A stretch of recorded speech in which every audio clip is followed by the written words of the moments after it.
It's meatball time.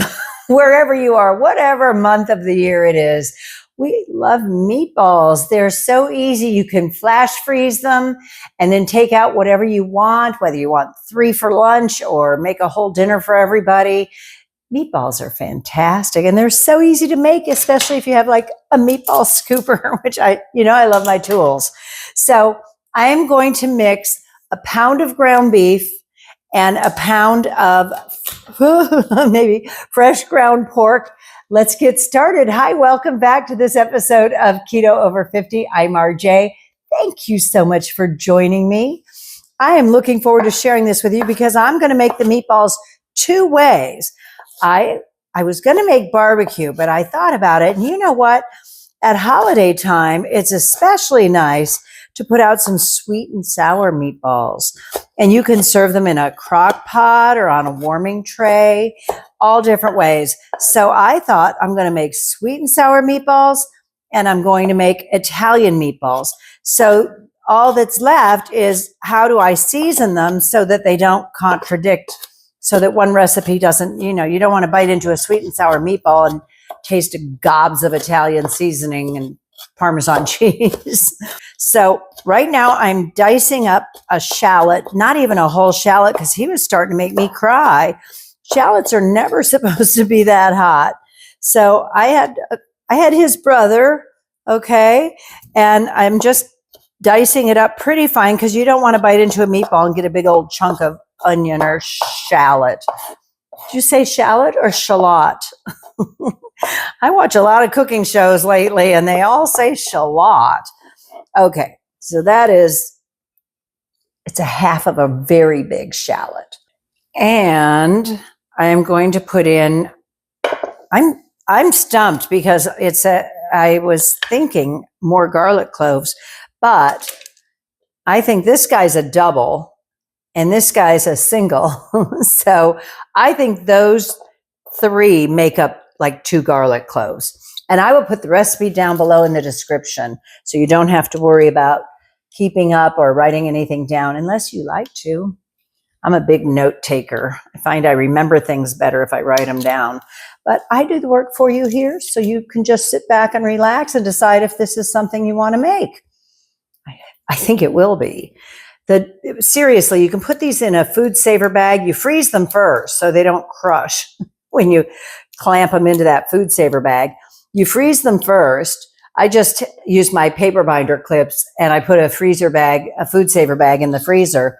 And then thank you. And then once they're frozen in an hour or 2, then I suck the air out of it. Works out beautifully. The way that I make meatballs is inspired by Chef Fabio Viviani.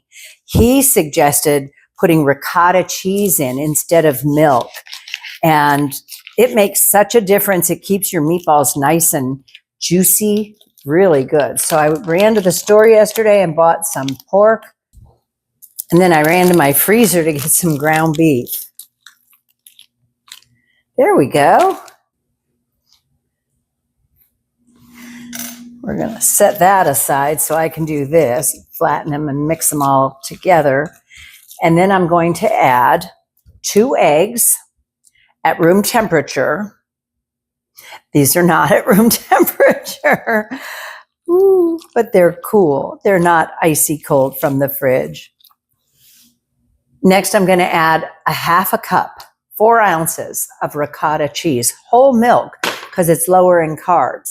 And then to absorb everything, I have my favorite Pork King Good pork panko, and that's a half a cup. And what I did, because I'm going to make some of these sweet and sour, I didn't want them too Italian. So I used half and half. I used a 1/4 cup. Here, I have them right here to show you. I used a 1/4 cup of the Italian style and a 1/4 cup of the original flavor. I am in love with these. They're so finely ground. And when I started on keto, some of the pork panko I bought, the crumbs, they just tasted funky. I don't even want to get into it, but they were a little funky. Okay, I am going to add just a little bit, let's say a 1/4 teaspoon. I can get this off. A 1/4 teaspoon of crushed red pepper flakes, just for that kick where you don't know where it's coming from, right? And well, I have my 1/4 spoon out. I'm going to add a 1/4 teaspoon of paprika, regular paprika. I am also going to put in a 1/4 teaspoon, a heaping 1/4 teaspoon of Italian seasoning. I just find when you use Italian seasoning, it can really overpower a dish. So I'm very cautious with that. Then I'm going to hit it with some salt, a little bit of salt, probably about a 1/2 teaspoon. I'll put the recipe down below. A little more than a 1/2 teaspoon. I love black pepper on almost everything. So that's a 1/2 teaspoon of black pepper there and a 1/2 teaspoon of garlic. Now we put fresh garlic in it, but I find that when you use garlic powder, powdered garlic powder, it permeates everything more evenly. So you never bite into that big chunk of garlic that's off-putting.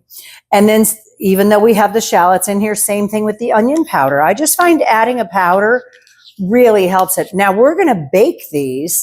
So it's so easy because I've made meatloaves where you brown them on the stove, or my favorite, which is a big pot of marinara, and you just drop them in that and they cook beautifully. But these are going to go on parchment lined cookie sheets in the oven at 375. Oh, this is so fun. I usually use 1 egg, and I was looking at various recipes online, and this one said that I liked for meatballs, only I went back to Fabio Viviani's recipe more so. This one that I saw said add 2 eggs, and it's too much liquid. So anytime you're making something and your eye, your mind, and your heart tell you this is not working, you need to fix it. So I'm going to add more pork panko. If you saw my pumpkin cheesecake bites become pumpkin pie bites, you know it's so important to listen to your intuition. And if something isn't working right, fix it before it's too late. It was kind of too late on that one. Oh my goodness, what a disaster that was. I was sweating to the pumpkin bites. Okay, here we go. So there's a 1/2 cup of that. And I am going to put some Parmesan cheese in here because it will bind together too. And it won't be too much in the sweet and sour meatballs. God, I hope it won't be too much. That's good. 1 rock. Okay, so that's more pork panko and 1/2 cup of Parmesan cheese. Again, I'm going to put the recipe down below. So if you're enjoying the content, please stay till the end. Give the video a thumbs up, and I hope you'll subscribe. I love cooking for you, and I want to be able to do it, to keep doing it, and sharing my recipes with you and some other lifestyle tips for a successful keto food plan. If you've seen my videos before where I'm using parchment paper on a cookie sheet or a pan, then you know about my love for using paper binders from my office supplies to keep the parchment where it belongs. I don't like the pre-measured sheets because they're never the right size for my pan. But now with a scoop, this really is a game changer when you're making any kind of meatball or cookie or anything that you want to do. Is as opposed to picking it up with a spoon, a tablespoon or a teaspoon, and forming them all. This is so easy, even if you have to fix them a little bit.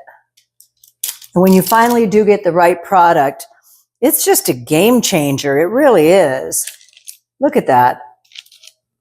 Okay, so I'm going to fill out 2 cookie sheets with meatballs, and we're going to bake them at 375 for 30 to 35 minutes. I'll keep an eye on them. And I'll see you back here in 2 seconds. I have 22 meatballs on this pan, and I had 24 on the first tray, 6x4. So the timer's set for 30 minutes, and I'll see you back here in just a second. The first batch is done. The other cookie sheet is still in there for just a few more minutes, but these look amazing. And we're going to make some sweet and sour sauce for them. Now, I'm winging this. I will put the recipe below in the description. But I was thinking back to my mom used to, whenever they'd have a cocktail party, he made Jell-O and finger sandwiches. She would always make sweet and sour meatballs. And the way she did it, it was so simple. It was a bottle of ketchup and 2 cans of ginger ale. Did you ever do that? So easy, so flavorful. So that was the easiest cocktail appetizer that you could ever put out, next to like little Frank's. They used to make barbecue sauce with tomato sauce and grape jelly. God, what we put in our faces, right? Okay, so let's get this show on the road. I have sugar-free ketchup, which a few companies make it now. So I have a half a cup of sugar-free ketchup, and that's going to be the base, because I want to keto-fy this for you. Love to have the ketchup and ginger ale again. God, those were the days before we knew about anything, right? And I measured out a 1/4 cup, and I'm going to check this because I don't know if that's enough, but a 1/4 cup of brown monk fruit sweetener. Okay. And I'm going to add a teaspoon. Let's do a half a teaspoon. That's not a lot of sauce there. Half a teaspoon of Worcestershire sauce. And Worcestershire sauce has like a carb in every teaspoon. So I'm going to be conservative with that. Half a teaspoon. And I will put the recipe down below in the description. Now, you have sweet, the tomato ketchup without sugar in it. That's why I'm thinking I might need a little more brown sweetener. But you have sweet and sour. So the sour comes from the apple cider vinegar and lemon juice. So I'm going to start with this, with about a tablespoon of apple cider vinegar. I'm going to put in just a hair more. I forgot to mention this when I had my keto essentials, keto cabinet essentials. And so we've got those. And then I've got some lemon juice that is going to add some of the sour, the tartness, along with the apple cider vinegar. That's why I want to make sure I have enough sweetness too. And my lemons outside on my 2 big lemon trees are getting there. Sometimes they're ready by Thanksgiving time, and we're just almost to Halloween now. So, okay, that's a lot of lemon juice. I'm glad I cut that, so I didn't use all of it.